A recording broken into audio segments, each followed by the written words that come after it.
When I first tried meditating back in 2020, I lasted maybe 10 seconds. I thought I was failing. Meditation isn't about silencing your thoughts. It's about recognizing thoughts as events happening in your mind instead of automatically getting pulled into them. That shift changed everything for me. Since that first 10-second failure, I've logged over 2,300 sessions on the Waking Up app alone. And in this video, I'm going to show you exactly how to start meditating at home. I still get distracted every single session. The difference now, I don't fight it. Once I stopped trying to control my thoughts and instead started observing it without judgment, my stress dropped. My focus improved. I stopped spiraling as much. Now here's why most people quit. They sit down, their thoughts explode, and they assume they're bad at meditating.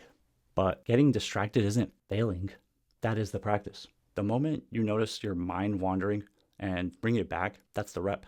It's the equivalent of doing one push-up for your attention. So let's make this simple. I call it the S.P.A.C.E framework.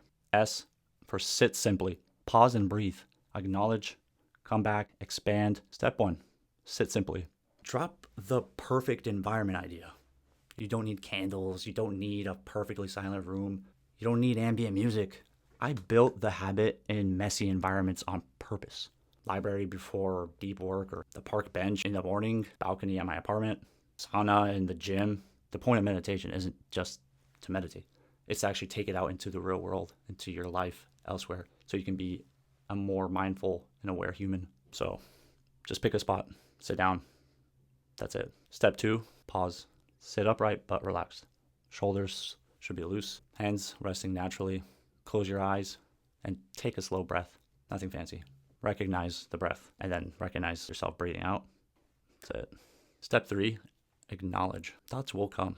That's guaranteed. They happen automatically. When they do, just notice them.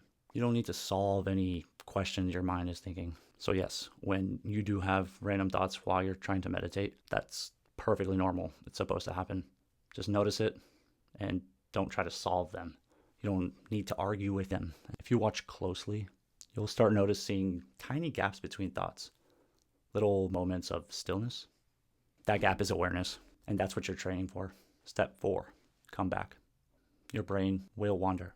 Go into it with the expectation that your mind will wander to random things, emails, to dinner, to that awkward text you sent the other day but never got a reply to. This is good. The second you realize you drifted, that's your cue. Come back to your breath.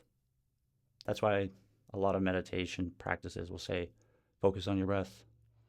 It's just the easiest to pay attention to, but you can really actually pay attention to whatever you want. It doesn't have to be the breath. You can notice even the weight of your body in the chair, how gravity feels pushing down on you. No frustration. Don't get frustrated. No internal lectures. You don't need to solve all the problems in the world.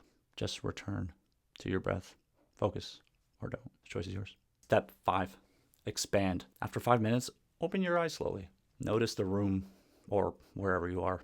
Notice your body. Eventually, you'll start doing this in real life. You can even do a walking meditation, but let's start with baby steps. Sit before you start walking. You can go on walks in nature. Don't bring your phone. That's a distraction. You don't have to meditate with your eyes closed. You can even meditate while someone else is talking, even when you feel triggered. When you hear a super loud noise or a honk of a car, you don't have to react to it. Being less reactive in your actual life has so many benefits you have no idea. Now, why does this work? Here's a simple version. Your brain changes based on what you repeatedly practice. Have you heard of Atomic Habits? If you have not, go read that book. But to put it simply, your brain changes based on what you repeatedly practice. It's called neuroplasticity. Long-term meditation practices are associated with the changes in the brain that are linked to attention and emotional regulation. In practical terms, you get better at catching your mind before it overthinks and spirals into countless thoughts. And your stress response becomes less jumpy, reactive.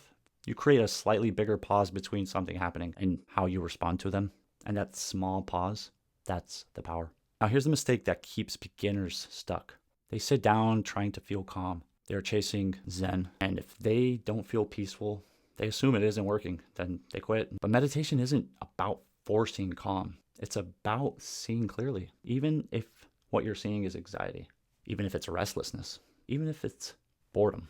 Your job isn't to feel amazing. Your job is to notice what's there. Just notice it and don't react to it. Practice that over and over.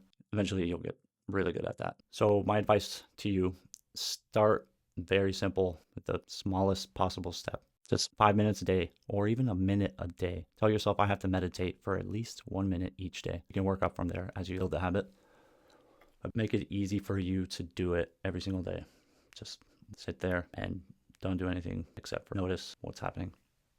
Notice your breath going in and your breath going out. Notice thoughts that come up randomly. Practice awareness. You can even use an app like the Waking Up app. This is how I started. So yes, just start with 5 minutes a day if you can, but even a minute is beautiful. That's it. If you want guidance, I personally use the Waking Up app.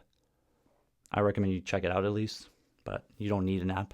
I liked it because it actually taught me the reasons behind meditation and other concepts. It gave me theory behind it, which helped me. So every time you practice awareness, you're reminding yourself that you can choose what to focus on.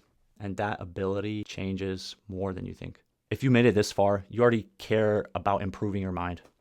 That's a good sign. Give yourself a little pat on the back. So try this tomorrow. A minute, 5 minutes if you can. No expectations. Just practice the comeback. Thanks for watching. Don't forget to like this if you enjoyed it, and I'll see you in the next video.